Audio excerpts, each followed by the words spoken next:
For the local district attorney, this is the second mass shooting in his circuit in less than 2 years. Mike Segrest was also involved in last year's mass shooting at a Dadeville Sweet 16 birthday party. Tonight, he's calling for action from Alabama's legislature to better address gun violence in the state. WSFA 12 News reporter Simon Schussler has the story. District Attorney Mike Segrest sees the consequences of gun violence in his job daily. It's a trend that I think we're seeing, and one that I'm afraid isn't going to stop anytime soon. Now, less than 2 years after prosecuting a mass shooting in Dadeville that left 4 dead, he's dealing with another similar incident at Tuskegee University. In contrast to Dadeville, and that case was well documented, it was a very small area. You know, it was actually inside a dance studio, about 40 by 50 area. The area of the crime scene of this was a parking lot, so a much bigger area.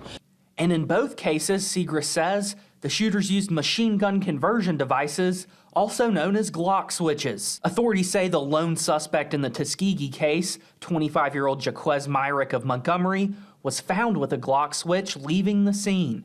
He was charged federally because Glock switches are not illegal under Alabama law. The DA says he's pro-Second Amendment, but advocates for more gun regulation on the state level.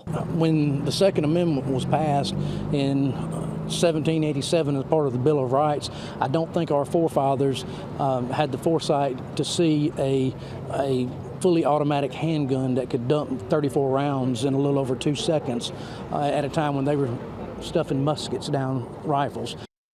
And Segrest says he's concerned about the recent change in Alabama gun laws that allows people to conceal carry a pistol without a permit. He says that can put law enforcement at a disadvantage. Another law he says complicates prosecutions is the state's Stand Your Ground law, which could encourage more people at a shooting scene to also open fire and turn what could have been a lone shooter into a shootout. That law means that when someone else opens fire and your life is in danger, you have no duty to retreat and can use deadly force. You also have to not be doing anything illegal at the time and it be in an authorized location in order to shoot back. Mark.